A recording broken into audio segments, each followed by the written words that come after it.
Bonsoir Raphaël. Bonsoir. Bonsoir à vous et bienvenue au Centre de l'Universalité pour cette conférence en compagnie de Raphaël Payeur.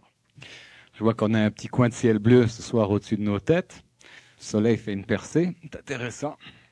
Alors ce soir, il doit être question de réussir sa vie. Alors, est-ce qu'on peut dire que si rendu à 22-23 ans, je suis marié, j'ai mes enfants, je les élève, j'ai une job intéressante. À 30-35 ans, j'ai ma maison, mon auto, mes 2 postes de télécouleur. Et à 55 ans, ma retraite anticipée. Je suis un bon chrétien, je vais à l'église au moins une fois par semaine et je me confesse une fois par mois. Est-ce que j'ai réussi ma vie? Je doutais pas que vous introduisiez ce sujet avec une note spirituelle, d'autant plus que la question, précisément, de réussir sa vie est une question fondamentalement spirituelle.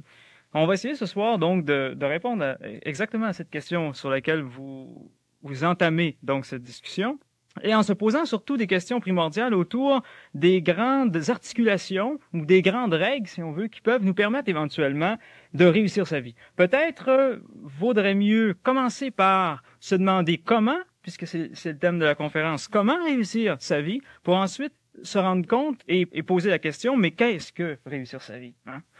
Je vous disais que c'est une question spirituelle parce que toutes les religions, tous les groupements spirituels qui pullulent autour de nous proposent justement des programmes pour réussir notre vie. En nous disant, dans ce siècle où, par exemple, il y a 365 000 suicides réussis par année, eh bien, on peut se poser des questions sur le sens de la vie. On peut se poser des questions aussi sur notre définition de la réussite.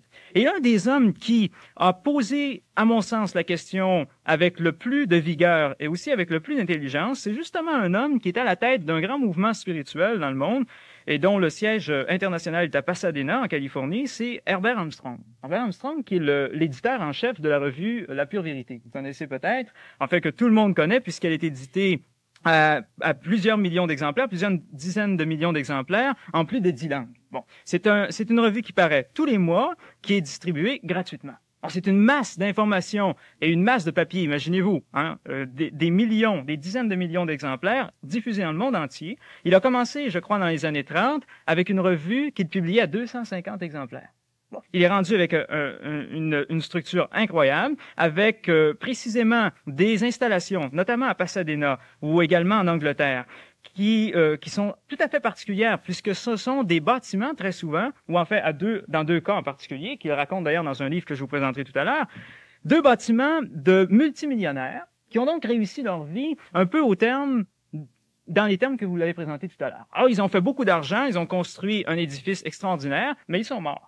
Éventuellement, évidemment, tout le monde meurt. Et étant morts, ils n'ont évidemment pas apporté ça avec eux, et c'est Herbert Armstrong qui s'en est approprié pour l'Ambassador College. Alors, vous vous rendez compte que cet homme a construit un empire religieux qu'il appelle l'Église de Dieu, un empire religieux absolument extraordinaire. Il a des avions privés qui le déplacent où il veut. Il a les caméras de télévision à toutes les semaines. Il a des centaines d'heures d'auditions radiophoniques dans tous les pays du monde à toutes les semaines également. Donc, il est véritablement l'âme ou l'animateur de quelque chose d'extraordinaire qui a commencé avec rien. Donc, on pourrait se dire, voilà un homme qui a réussi. Réussi dans quel sens? Réussi dans le sens où il est passé à l'action. Quand on pose la question, comment réussir sa vie? Il faut d'abord se poser la question, mais qu'est-ce que réussir? Et réussir implique une mystique, je dirais une mystique maçonnique, implique une philosophie maçonnique de l'action. Agir, bâtir quelque chose, construire quelque chose. Alors, dans cette philosophie de l'action, je suis pas tellement certain qu'il serait heureux d'entendre dire qu'il a fonctionné dans une mystique maçonnique, mais dans cette idée de la construction ou de l'action, eh bien, il y a certains principes, il y a certaines règles. Et alors, évidemment, lorsque Mario a choisi ce thème de conférence, comment réussir sa vie, tout de suite j'ai tout de suite fait le rapport avec l'une des brochures, justement, d'Herbert Armstrong, qui s'appelle Les 7 lois du succès, que je vous remettrai d'ailleurs gratuitement par la suite, puisqu'elle est gratuite. Encore une chose assez étonnante, c'est qu'il publie des dizaines et des dizaines de titres de brochures, et parfois des livres de 300 pages, qu'il distribue dans toutes les langues, dans tous les pays, gratuitement. C'est assez étonnant qu'il puisse réussir à faire fonctionner ça. Comment fait-il pour réussir? Eh bien, il a donné ses clés dans les 7 lois du succès qui sont à l'intérieur de ça. Je passerai vite les 6 premières lois, qui, à mon avis, sont évidemment très intéressantes, mais qui ne sont pas pour moi primordiales. Je m'arrêterai sur la dernière loi qu'il a indiquée, qui, à mon sens, est le fondement de toute la chose et nous permet également d'aller beaucoup plus loin et de faire une étude beaucoup plus approfondie du sens de réussir sa vie, justement. Bon. Alors, ces premières lois, je vous les donne quand même, puisque je pense que c'est intéressant. Ça sera très technique, très pratique pour des gens qui veulent réussir leur vie, jusqu'au degré 6. À partir du degré 7, qui est la dernière qu'il présente, eh bien là, on étudiera vraiment ce que ça peut signifier pour un homme qui se conscientise, pour un homme nouveau, le phénomène de réussir sa vie. Mais pour un homme, disons, ordinaire, les 6 premières lois sont suffisantes. Ces 6 premières lois sont les suivantes. Évidemment, il dit, parce que je me réfère donc pour le catalogage de ces lois à Herbert Armstrong, mais j'aurais pu prendre un catalogage qui a été fait par n'importe qui. Finalement, c'est pas vraiment le catalogage qui est important, comme les grandes idées qui sont émises. Alors, il dit d'abord, il faut être dans un esprit de justice. Alors là, vous voyez, il exprime tout ce dont on a parlé dans des conférences antérieures autour de la loi du karma, autour de la loi de l'équilibre, autour de la loi de la balance, qui fait que lorsqu'on met de l'énergie sur un plateau, sur l'autre plateau, il se fait un contrebalancement, si on veut. Eh bien, il dit d'abord, soyez moral, soyez juste. Ensuite, il faut appliquer les 7 lois suivantes. Première loi, fixez-vous le but qui convient.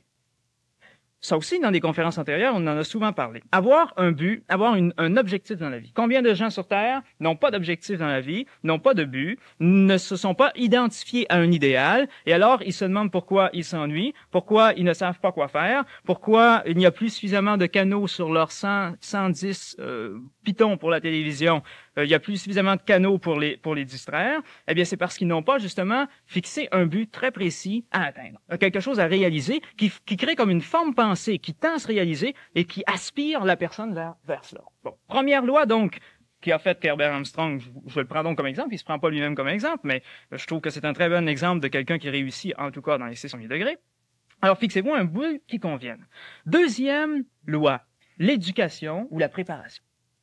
On se fixe un but. Maintenant, il faut être préparé pour arriver à ce but. Il faut s'éduquer, c'est-à-dire qu'il faut développer en soi les capacités et les compétences nécessaires pour arriver à ce résultat. C'est ce que l'on a présenté la semaine dernière, peut-être avec un peu de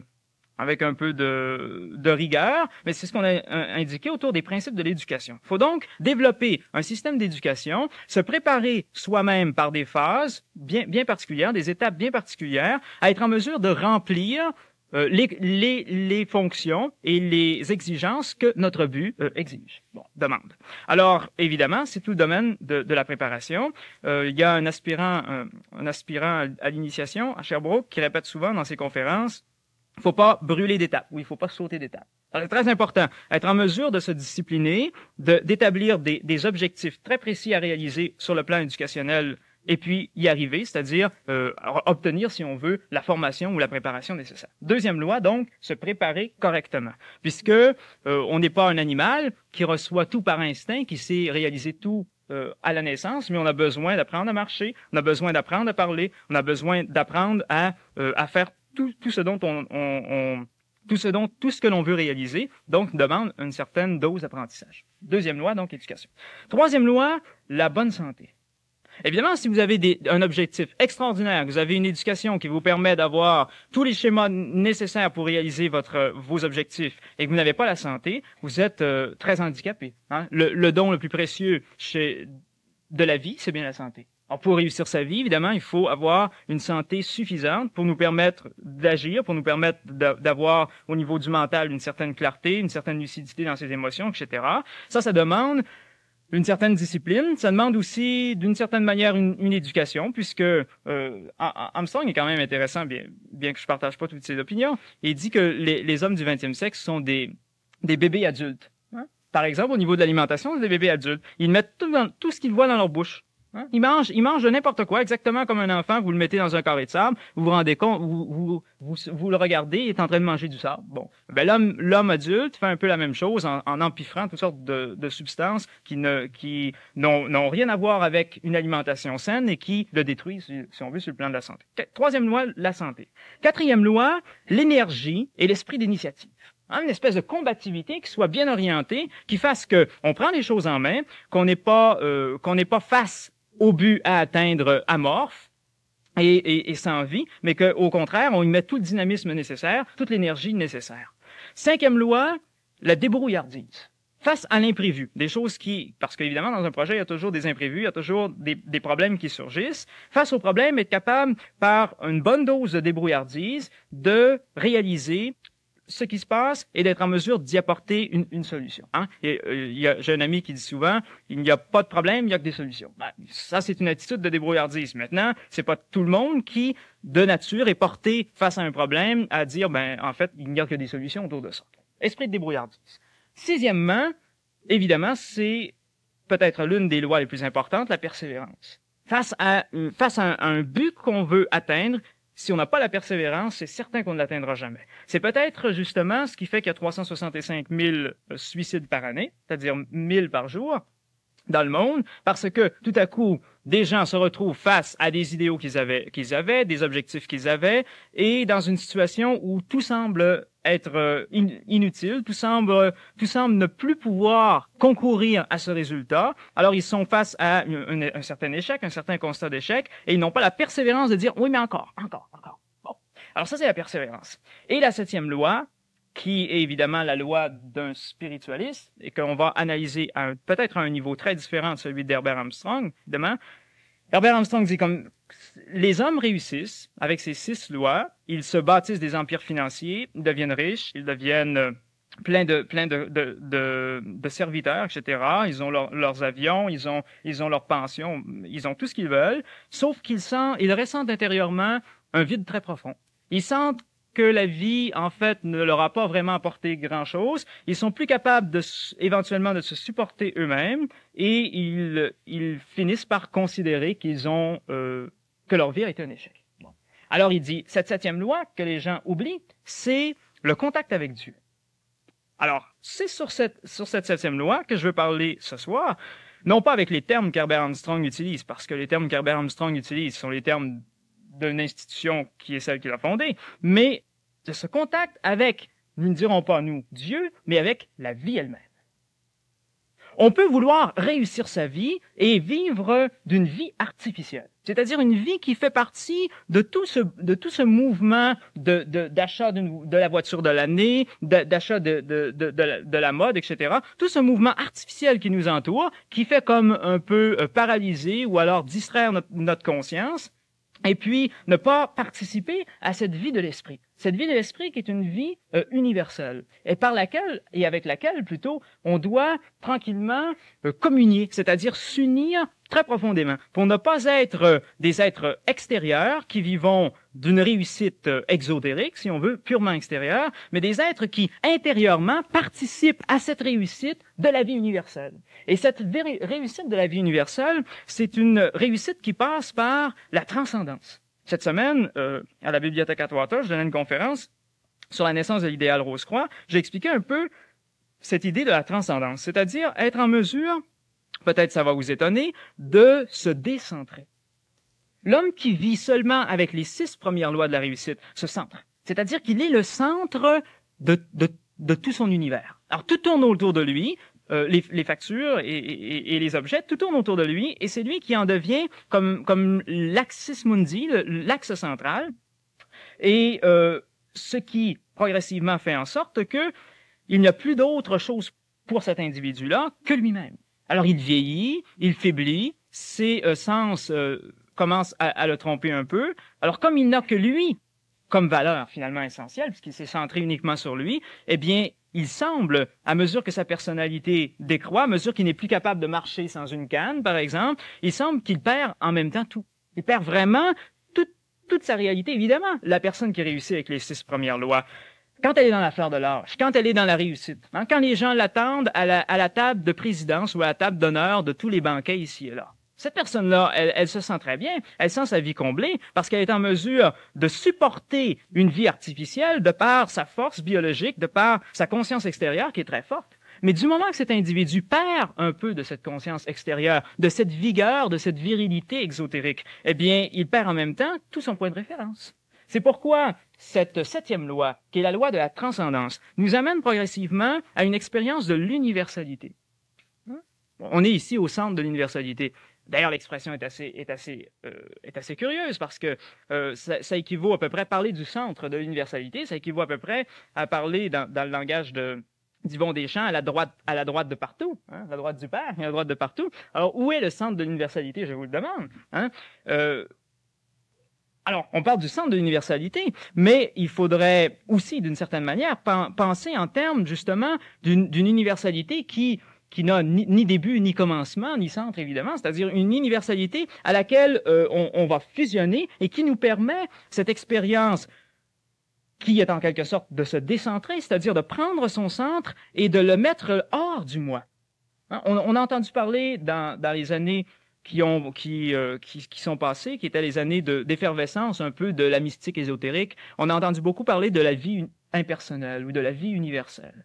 Or, réussir sa vie, c'est aussi fusionner dans cette espèce de vie universelle, c'est-à-dire aller au-delà d'une pure vie personnelle, d'une pure dimension où c'est la personnalité qui est centre de toutes les activités, mais tranquillement s'effacer à l'intérieur de cette communion très, très intime avec l'universalité.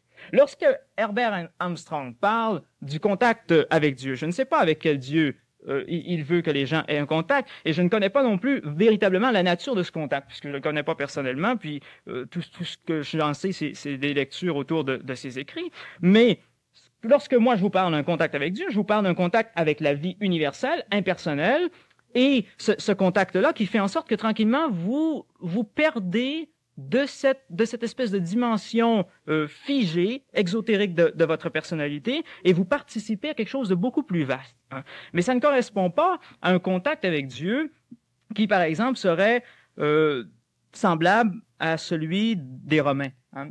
Prenons l'Église de Rome que vous affectionnez particulièrement. Qu'est-ce qu'on recherche très souvent lorsqu'on va vers cette Église? Vous disiez tout à l'heure, il va à la messe tous les dimanches et se confesse une fois par mois. Il serait mieux de se confesser à chaque fois qu'il va communier. Hein? C'est la règle dans l'Église de Rome. On l'a un peu oublié, mais c'est quand même la règle. Alors, ceux qui cherchent à l'intérieur de l'Église de Rome, ce ne sont pas tous comme ça, mais très souvent, on recherche quoi? On recherche le salut des Romains. Hein?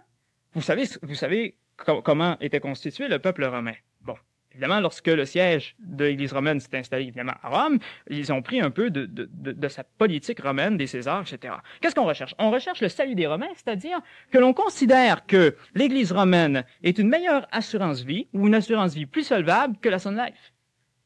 C'est ça qu'on recherche. C'est-à-dire on recherche une sécurité comme un contrat d'assurance qui nous dit, bon, ben vous allez être sauvés. Quand on va à la Sun Life, on veut de l'argent. Lorsqu'on va à l'Église de Rome, souvent, on veut la promesse d'un paradis ou on veut la promesse d'une pérennité de son âme, pérennité de sa conscience, etc. On recherche un salut, on recherche à être véritablement sauvé, mais comme on est. Hein? Puis on veut se retrouver là-bas, dans le paradis, puis échanger, puis retrouver sa vieille grand-mère, puis tout ça. Hein? Puis on veut avoir notre crème glacée à vanille, si c'est la crème glacée à vanille que l'on aime. Bon, on veut véritablement perdurer dans les limitations que l'on connaît actuellement. Ça, c'est un type de salut, un type de contact avec Dieu qui ne permettra pas de réussir sa vie. Hein? D'ailleurs, vous vous souvenez de la parole du Nazaréen. Celui qui veut garder sa vie la perdra. Alors, ces gens, ces hypocrites qui feignent une relation avec Dieu, mais pour garder leur vie, hein, telle qu'ils la vivent actuellement, ce sont des gens qui très nécessairement la perdront. Alors, c'est pas de cette vie-là non plus qu'on parle. Lorsque je parle d'une union avec la vie universelle en l'homme, c'est de considérer que, justement, cette vie, elle est plus que l'homme. Et qu'en réalité, l'homme est comme un lieu où la vie prend conscience d'elle-même.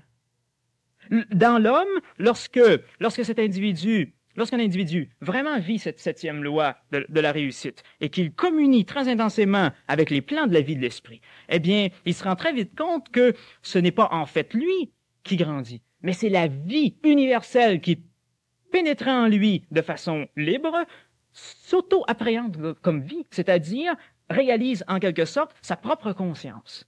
Et lorsque la vie universelle s'infuse sur les plans de l'esprit à l'intérieur de l'homme et réalise sa propre conscience, il n'y a plus d'altérité. C'est-à-dire, il n'y a plus de différence entre la vie et ses manifestations. Il n'y a plus de mort. Il n'y a plus non plus cette vie mécanique, c'est-à-dire la vie qui fait qu'on est capable de bouger, cette vie qui fait en sorte que dans les mitochondries, il y a oxygénation, respiration cellulaire. Bon, c'est plus ça qui fonctionne. C'est plus une pure mécanique cytologique, histologique ou quoi que ce soit. C'est pas une mécanique biologique. C'est une expérience véritablement au-delà de cette mécanique. C'est une expérience, vous diriez-vous, intelligente. Hein? C'est l'intelligence de la vie qui passe en l'homme. Et cette intelligence de la vie qui passe en l'homme, elle ne peut passer que par une relation de contact. Alors voilà pourquoi je trouve l'exposé d'Herbert Armstrong, bien que, encore une fois, je le répète, je ne partage pas sa psychologie, sa philosophie et sa théologie, mais je trouve très très bien son étude autour de ces thèmes parce qu'il arrive justement à ce point crucial qui fait que pour réussir sa vie, en fait, hein, il faut éliminer un peu le ça. Le ça qui est un pronom personnel. Ça va pas un pronom personnel avec la vie. Il faut, d'une certaine manière, réussir la vie. Permettre à cette vie de s'exprimer vraiment en soi, et ça ne se fait que par l'idée de contact. Mais comment ce contact peut-il se réaliser? Ben ça, c'est absolument très simple. Bon. Vous lisez dans la Genèse que le souffle de vie a été lancé dans les narines de l'homme par Jéhovah, et que ce souffle de vie en fait en sorte qu'une personne est devenue justement un être vivant. Donc, la vie universelle dans l'univers se manifeste de manière primaire par le souffle. Si on réalise ça, si on commence à comprendre un peu cette idée, eh bien, on vient de trouver comment réaliser dans notre vie la 7e loi pour la réussite, la 7e loi du succès. C'est d'en arriver à entrer en contact, en relation intime avec cette vie par le souffle. Or, qu'est-ce que c'est le souffle? Le souffle est soumis à une loi qui est la loi de l'inspire et de l'expire. Ça veut dire quoi, ça? Lorsqu'on parle du souffle, lorsqu'on parle de la respiration, on parle toujours d'un équilibre entre l'inspire et l'expire. Parce que, évidemment, si vous décidez, vous, tout à coup, que vous allez qu'inspirer, vous allez expirer. Hein? Bon. Et puis, si vous décidez, tout à coup, que vous allez qu'expirer, vous allez inspirer à un moment donné. Bon. Et puis, des fois, c'est des drôles d'inspiration quand on ne fait qu'expirer.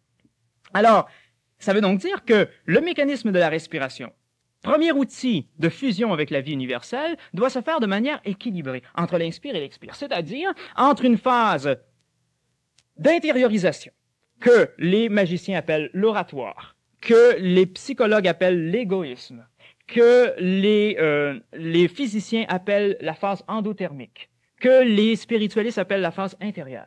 Donc, une phase où les choses sont rapportées à soi. Bon. Et puis, une phase d'expire, que les magiciens appellent le laboratoire, que les psychologues vont appeler l'altruiste, que les physiciens vont appeler l'exothermie, la phase exothermique, que les spiritualistes vont appeler la phase intérieure. C'est extérieure, pardon.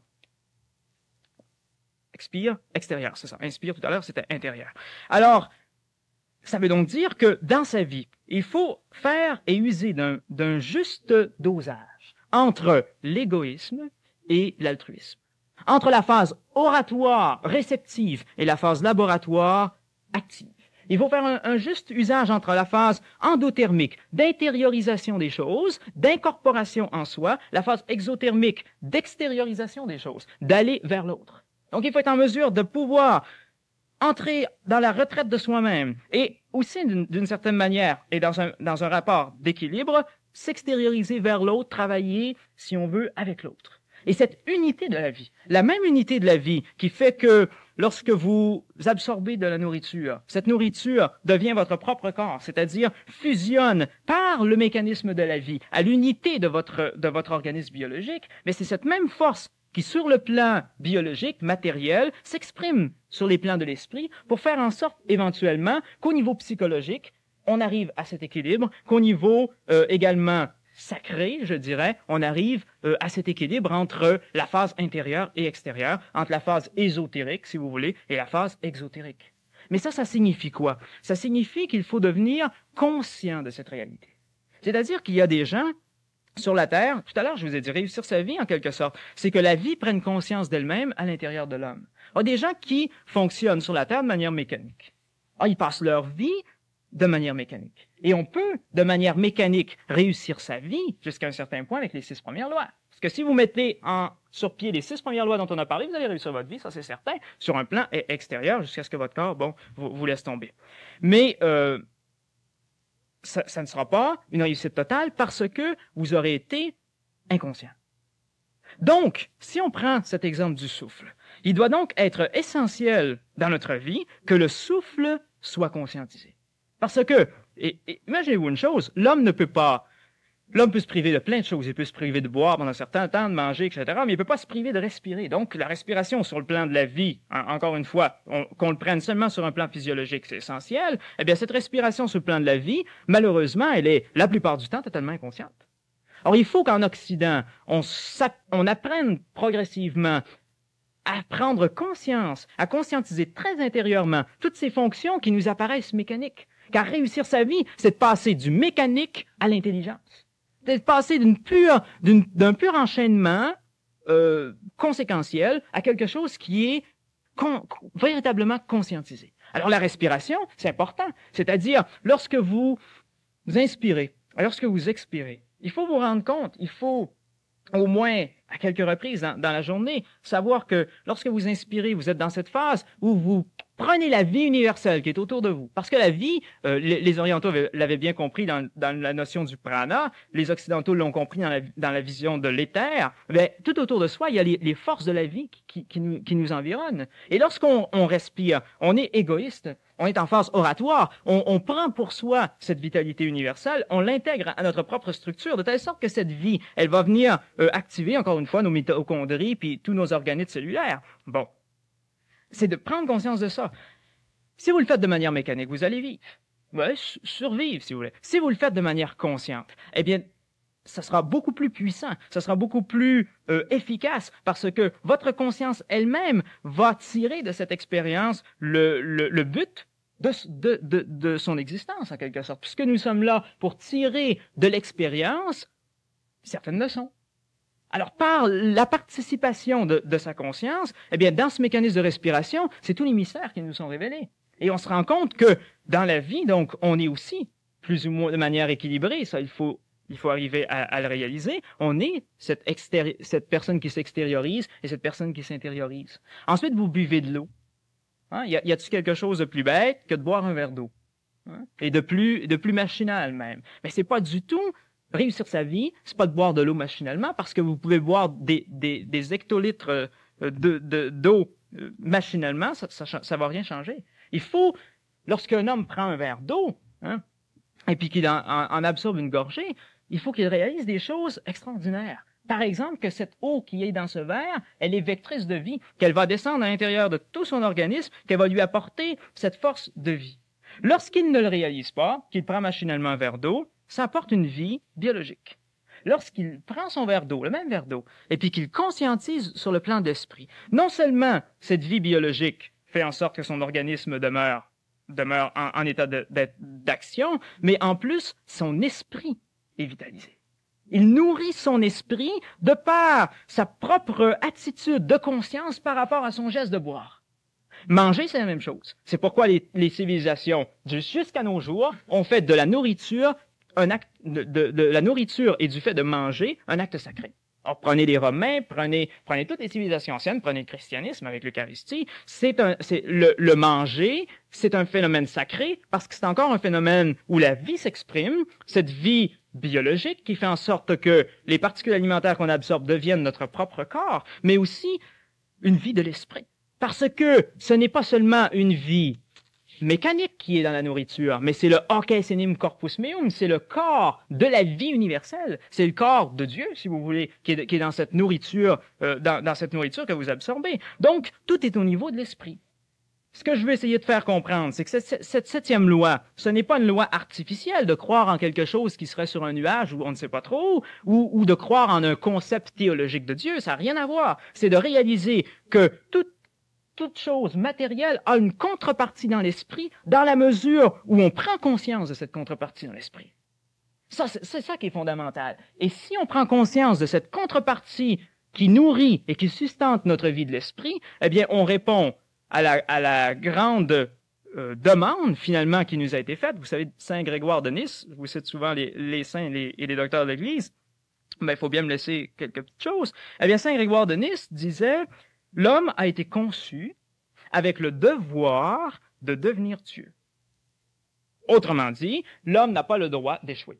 Et l'homme a le devoir de réussir sa vie, c'est-à-dire de devenir Dieu. Ça vous étonne peut-être qu'un père de l'Église, qu'un saint ait dit on était conçu avec l'ordre de devenir Dieu, mais c'est fondamental pour moi. Et comment peut-on devenir Dieu? C'est en conscientisant en nous-mêmes cette vie universelle qui est Dieu, si vous voulez, cette vie universelle qui pénètre en nous et qui prend conscience de sa réalité par le fait que l'homme est ce curieux animal, vous disent les philosophes, qui a conscience de sa conscience. Et réussir sa vie, c'est prendre conscience de cette conscience de la vie universelle qui s'exprime à l'intérieur de l'homme. Ça ne veut pas dire, ça, d'avoir une vie qui va être austère. Souvent, on entend pas. Bon, cette septième loi, par exemple, ce serait très souvent perçu par des gens qui liraient ça avec un esprit un petit peu critique en se disant ouais ben ça c'est un fondateur de secte, il va vous amener vers ci vers ça. En fait, il dit les sixièmes lois ça permet d'avoir un bonheur matériel, mais en fait si vous n'avez pas la septième loi vous êtes exposé au malheur. Alors on a tout de suite l'intention de se dire ah ben il veut quoi? Il veut que tous les bonheurs de la vie qu'on peut avoir par ces 6 premières lois, on les mette de côté, qu'on se détache. C'est pas nécessairement ça que ça veut dire. Ça n'a jamais voulu dire ça. Il y a des hypocrites, encore une fois, je m'excuse des termes qui sont un peu forts peut-être des fois, mais il y a des gens qui ont interprété cette septième loi en ce sens en disant il faut être malheureux, il faut être austère, il faut avoir les traits tirés, il faut avoir l'air d'avoir jeûné.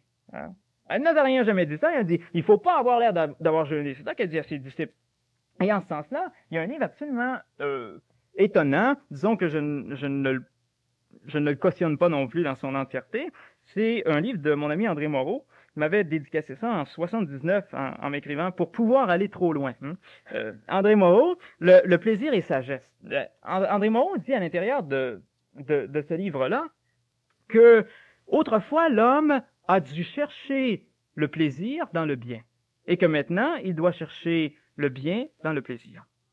Évidemment, il faut interpréter, puis comme dit mon ami Alexandre, avec un grain de sel puis toute la salière, parce que là, ça peut nous entraîner dans des drôles de voies. Mais je suis tout à fait d'accord sur un plan ontologique avec cette expression. C'est-à-dire que il faut trouver je serais plus jovialiste que le père du jovialisme. Je dirais pas plaisir, mais je dirais joie plutôt. Il faut trouver dans la joie le bien.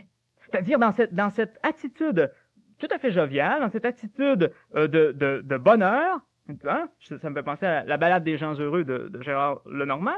Il faut arriver à trouver dans la vie de tous les jours une source de joie, une source qui permette justement à l'individu de ne pas se sentir mal, de ne pas se sentir morose, de ne pas se sentir coupé non plus de ce qui existe dans le monde, mais participer à cette existence du monde, participer à cette vie. Quelqu'un qui est dans la vie universelle, c'est pas quelqu'un qui est malheureux, c'est pas quelqu'un qui est toujours rempli de problèmes et puis qui est rempli de refoulement par des ascèses trop radicales, etc. C'est quelqu'un qui tranquillement apprend à se marier, apprend à vivre la noce, c'est ça que j'expliquais mardi dernier, une noce transcendante avec l'esprit universel de la vie. Et lorsque quelqu'un arrive à cette noce, il n'a pas, ce n'est pas la même chose qu'une noce sur le plan matériel où il peut y avoir des effets secondaires non recherchés. Dans la noce avec l'esprit, il y a uniquement justement cette espèce de joie profonde de la personne qui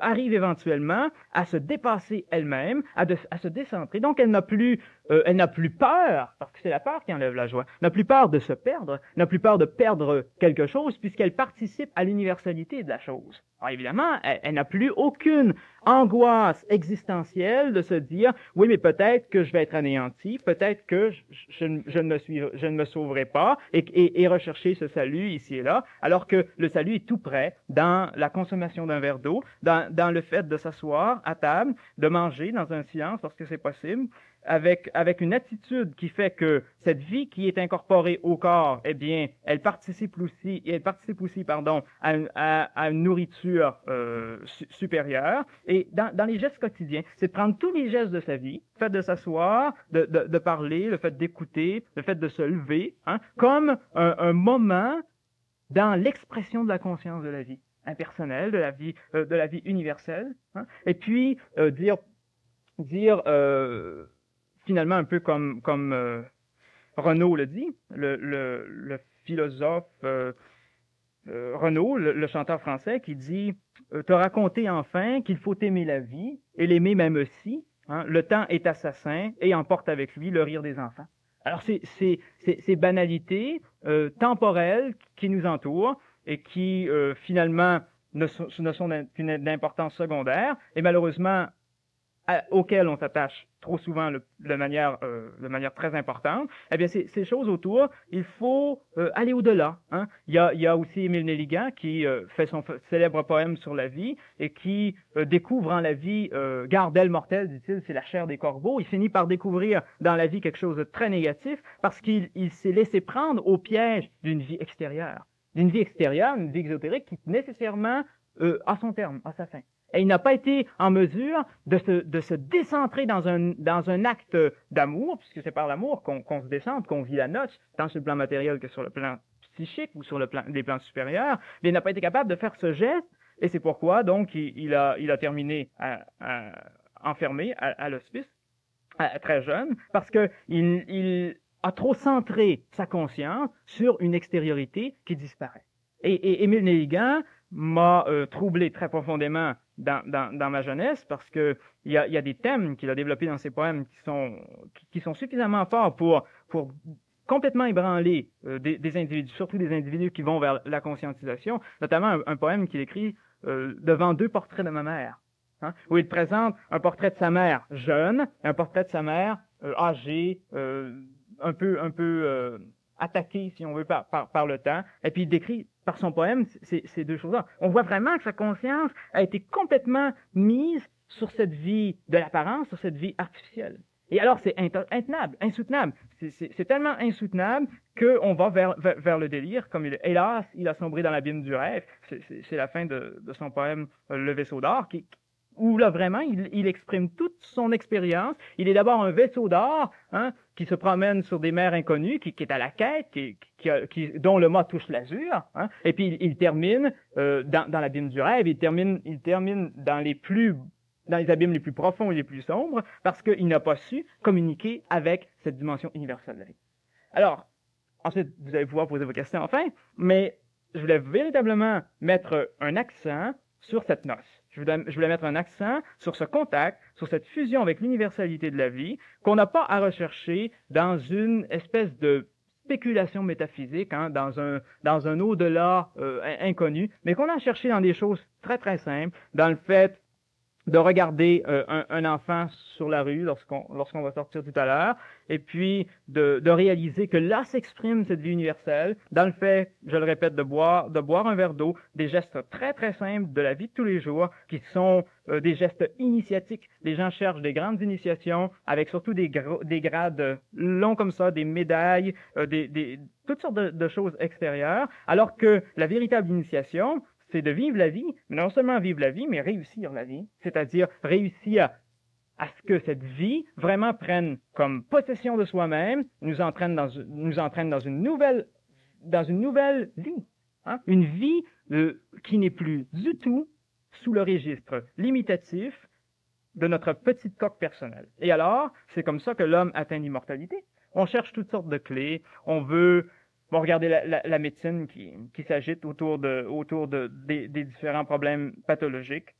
On veut poursuivre la vie, mais la poursuite de la vie et la recherche de l'immortalité, elle se fait justement dans une direction tout à fait opposée à celle dans laquelle on la cherche actuellement. On cherche l'immortalité dans une centration absolue de la conscience sur des plans qui sont par ontologie, par nature, donc par essence, des plans impermanents.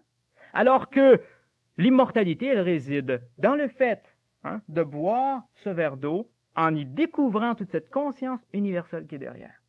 C'est uniquement ça, l'immortalité. Hein? Vous avez entendu un jour un conférencier vous dire qu'il était immortel. Ben voilà.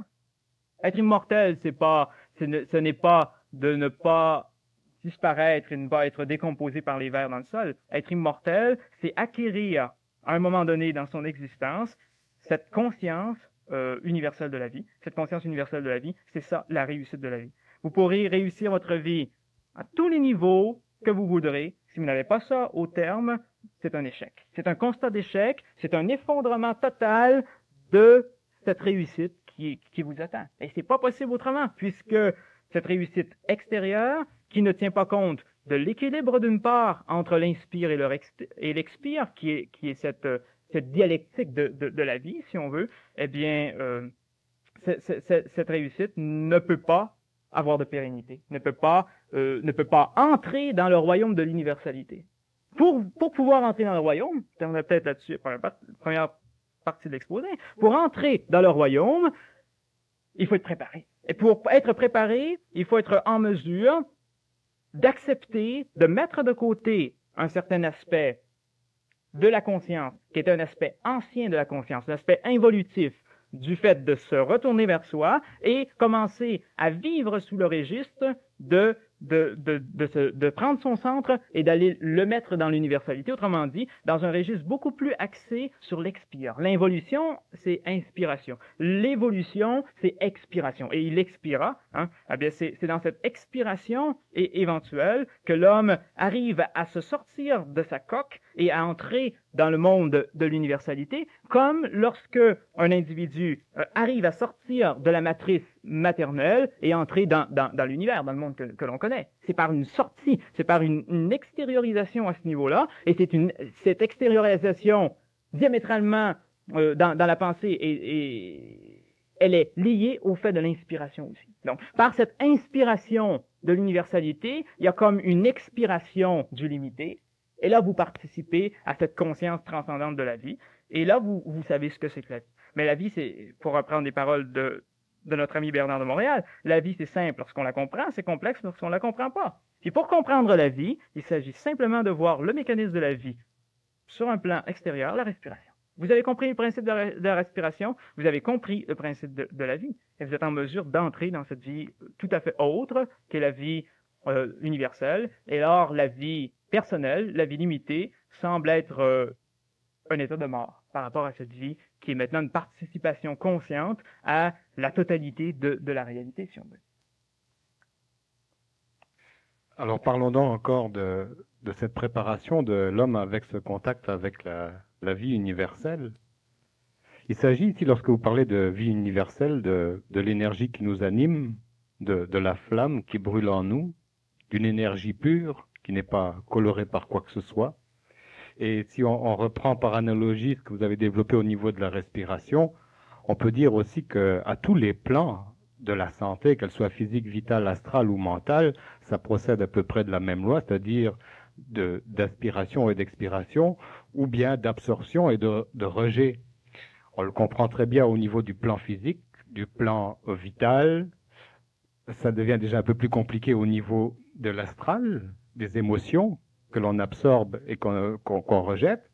Mais au niveau du mental, l'ego, ou le mental qui est assoiffé de connaissances, qui ne fait qu'accumuler, accumuler, accumuler de la connaissance sans jamais vouloir s'en départir ou en rejeter, parce qu'il s'est identifié à cette connaissance-là. Est-ce que lui ne bloque pas à ce moment-là le contact avec cette énergie, elle, qui n'est pas colorée, qui n'a jamais été altérée par la pensée? Dans cette énergie-là, je ne sais pas s'il y a de la place pour une personne qui veut entrer avec ce contact, s'il y a de la place pour des ayatollahs, pour des papes, pour des popes, pour des systèmes gandhistes, des systèmes marxistes, des systèmes capitalistes, communistes, tout ce que la pensée a construit. Donc, qu'est-ce qui permet, quel est le critère qui permet de faire le tri entre ce que l'ego ou le mental doit conserver et ce qu'il doit rejeter? Ou est-ce que tout n'est pas finalement à rejeter au niveau du mental pour être en syntonisation avec cette énergie-là? Une bonne question. Au-delà de la farce des églises de Dieu. C'est intéressant comme question parce que ça pose tout le problème de cette circulation de l'énergie. Le problème majeur à l'intérieur de l'homme, c'est que comme l'homme est un être de conscience involutive, ben c'est un individu qui aspire les choses et qui veut justement pas les expirer. C'est-à-dire que, comme nous avons été habitués depuis des décennies depuis des siècles, depuis des millions d'années, à accumuler des choses pour nous bâtir, pour nous construire. Parce que on est un corps complexe. On n'est pas parti d'une constitution complexe comme on est actuellement. On est parti d'un micro-organisme, semble-t-il, dans l'eau, un micro-organisme tout à fait simple, et on a accumulé ceci. Ça veut donc dire quoi? Pour avoir été capable de développer des milliards de neurones, à partir de milliards d'atomes, d'avoir coordonné tout ça ensemble, de telle sorte qu'on ait un encéphale aussi bien développé que maintenant, un cordon de l'épine dorsale qui soit aussi bien développé, tout ce système de nerfs rachidiens, etc., ben c'est parce que on a pris les choses et qu'on les a, par la force, par un aspect de la force de la vie qui est l'inspiration, les a toutes conservées et unies ensemble. Maintenant, nous sommes à l'heure où, tranquillement, on doit être en mesure d'atteindre cette espèce d'équilibre. Alors, évidemment, les systèmes institutionnalisés, à partir de concepts mentaux, sont nécessaires dans la mesure où ils permettent de construire certaines formes qui peuvent être utiles pour le développement d'une civilisation, mais toutes ces formes sont appelées à mourir. C'est ce qu'on a dit dans la feuille de présentation. Toutes les civilisations qu'on a connues jusqu'à maintenant sont des civilisations qui ont eu une période de croissance, un plateau et une période de décroissance, de destruction. On vient au jour où nous allons être en mesure de vivre dans une civilisation qui n'aura plus de fin, parce que cette civilisation ne sera plus basée sur l'un des aspects du mouvement de la vie, qui est ou bien l'inspiration ou l'expiration, mais va être basée sur un juste équilibre des deux. C'est-à-dire, qu'est-ce que ça représente sur le plan du mental? Ça représente de recevoir sur le plan du mental une certaine lumière, une certaine énergie mentale, et de la faire passer tout de suite.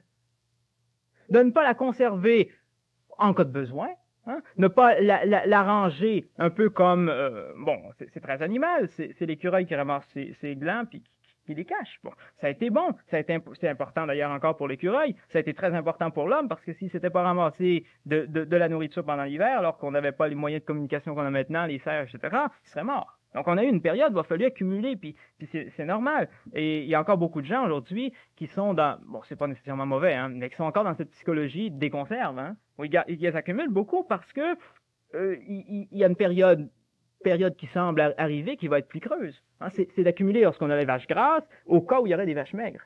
Mais le jour vient où il n'y aura plus de vaches maigres. Parce que pourquoi il y a des vaches maigres? C'est justement à cause du mécanisme que vous venez d'expliquer, c'est-à-dire que lorsque vous accumulez, vous créez une espèce de blocage. Et les forces de la vie universelle qui vous auraient nourri, qui vous auraient permis de continuer votre cheminement, ne passent plus. La tuyauterie est bouchée. C'est ça. C'est de s'inquiéter de ce qu'on mangera demain. S'inquiéter de ce qu'on va manger demain, ça bloque. Ça bloque parce que on s'extrait déjà de ce mouvement du aujourd'hui, de cette pénétration de la vie d'aujourd'hui. On s'en extrait pour penser à demain. En s'en extrayant, évidemment, il y a blocage. Puis le courant passe plus.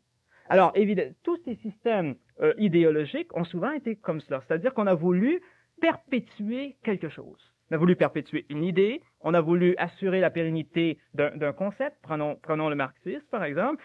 Le marxisme n'a rien à voir avec la pensée de Karl Marx, mais le marxisme actuel assure, si on veut, la pérennité institutionnelle d'un concept économique. On n'a pas pensé que le concept économique, il est bon lorsqu'il passe et lorsqu'il permet à des gens de vivre, mais qu'autrement, de vouloir en assurer l'existence indépendante dans une structure qui est bureaucratique, ça ne fait pas de sens. Alors, on fait de la bureaucratie parce qu'on veut s'assurer qu'une chose va demeurer et qu'une chose sera toujours bonne et qu'on pourra toujours y avoir accès, alors que la chose, elle doit être acceptée lorsqu'elle passe.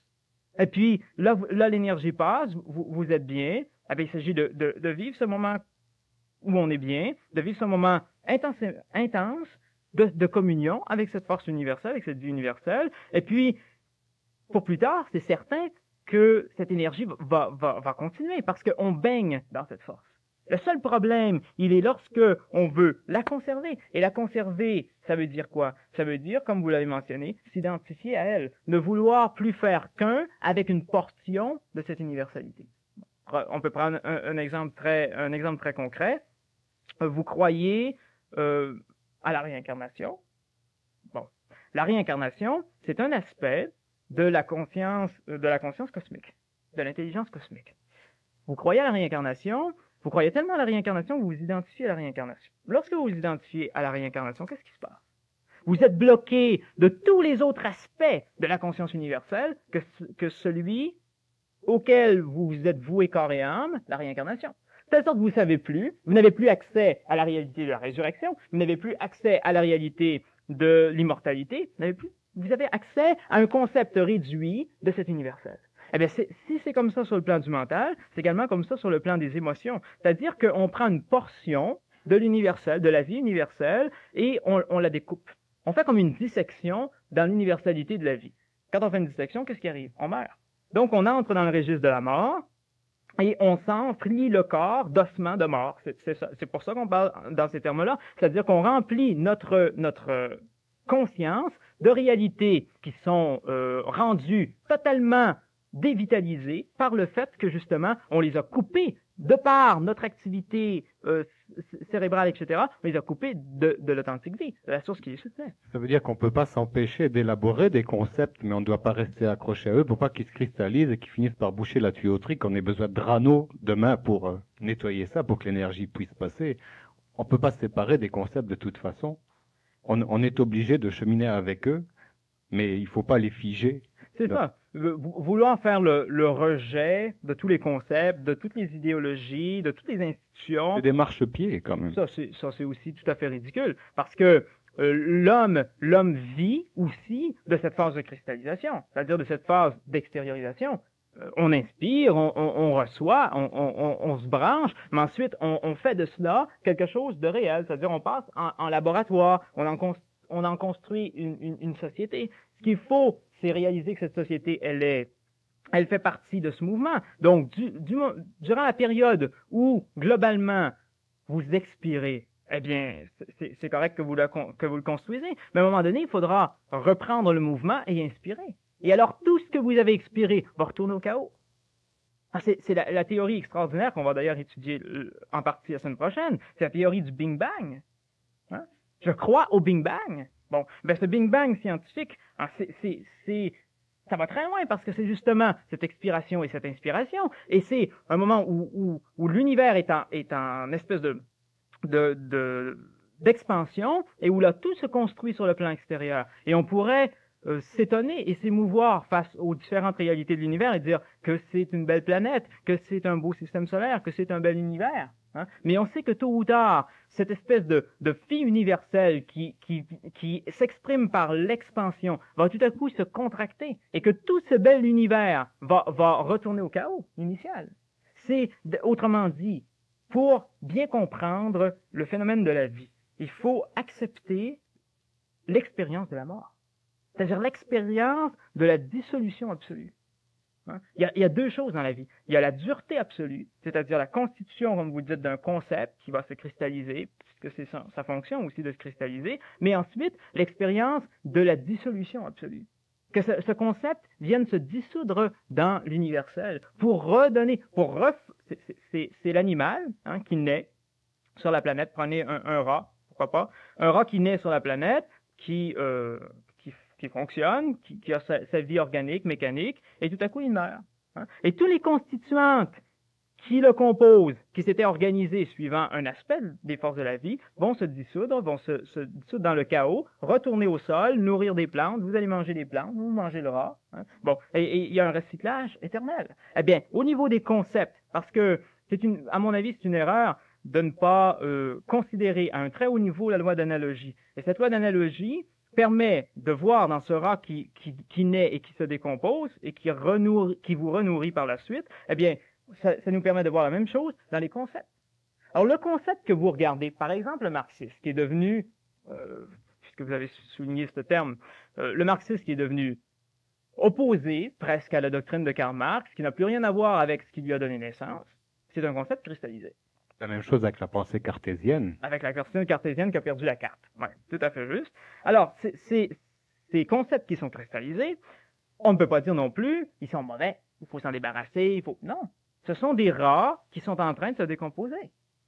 Et il faut se dire une chose, c'est que de ce marxisme, de ce cartésianisme athée, ridicule, qui n'a plus rien à voir avec Descartes, eh bien, ces concepts-là vont nous nourrir. On va se servir des effluves de leur décomposition pour se construire de nouveaux concepts, pour se construire de nouveaux marchepieds, c'est un très beau terme, pour se bâtir nous-mêmes dans notre mental et continuer de fonctionner. Parce qu'il y a des choses étonnantes.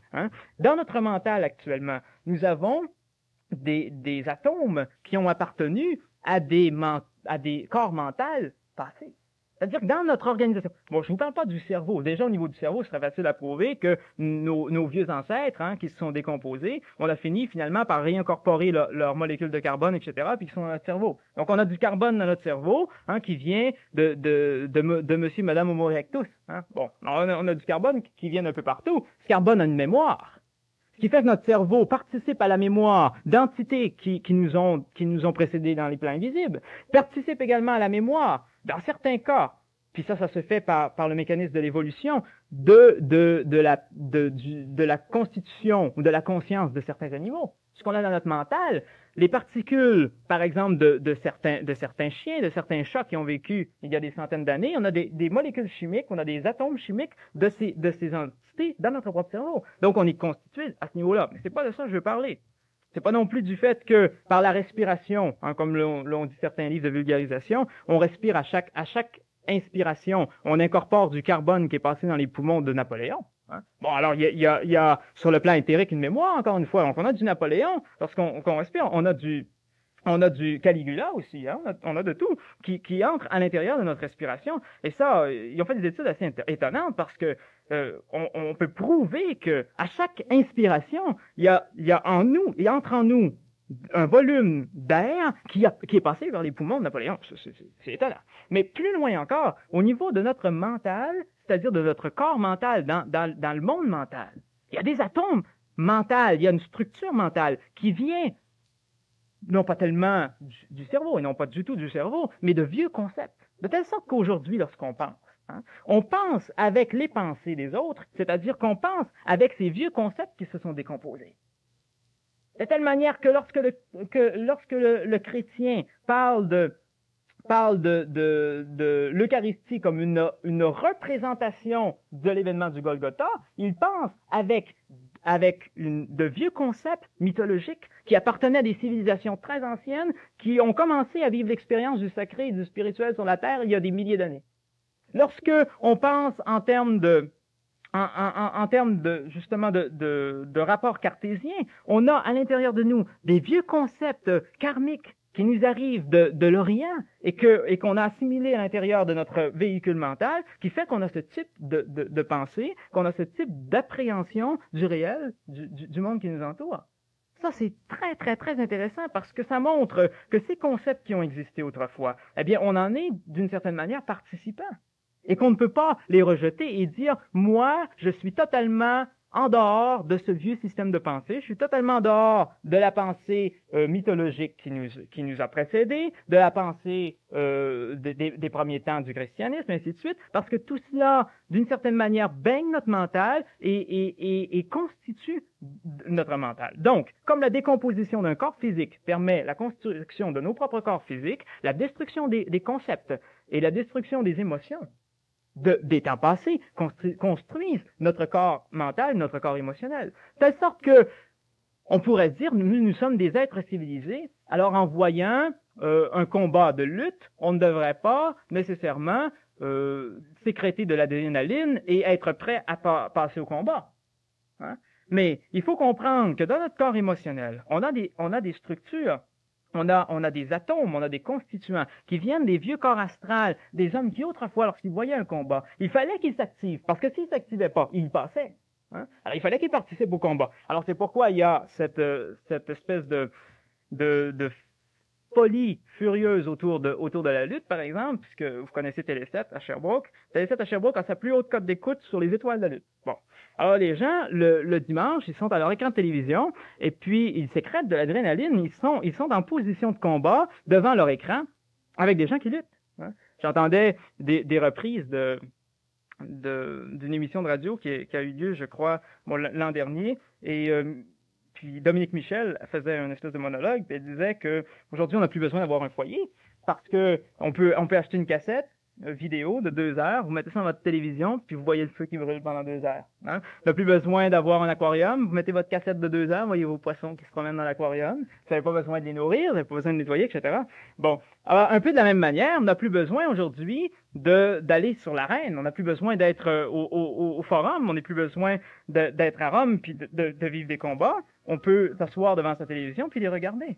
Mais lorsqu'on les regarde devant sa télévision, peut-être comme le feu qui brûle, ça éveille en nous quelque chose. Parce que en nous, nous avons les atomes de ceux qui ont combattu autrefois. Nous avons les atomes d'Hercule qui a combattu. Nous avons les structures émotionnelles qui, à cause des mémoires qui les composent, se réveillent, se réactivent devant le combat, se réactivent devant un morceau de chair sanglant où vous allez saliver. Bon. Mais c'est parce que vous avez déjà été un animal féroce qui, lors de la vue du sang, allait sur ça. C'est pourquoi c'est important d'épurer le corps astral, d'épurer le corps mental, mais c'est aussi pourquoi c'est important de ne pas rejeter du revers de la main le passé en disant « moi, je ne suis pas de ce passé ». Car vous êtes constitués des mêmes atomes qui ont constitué nos vieux pères, tant sur le plan physique que sur les autres plans. Donc, il y a une constitution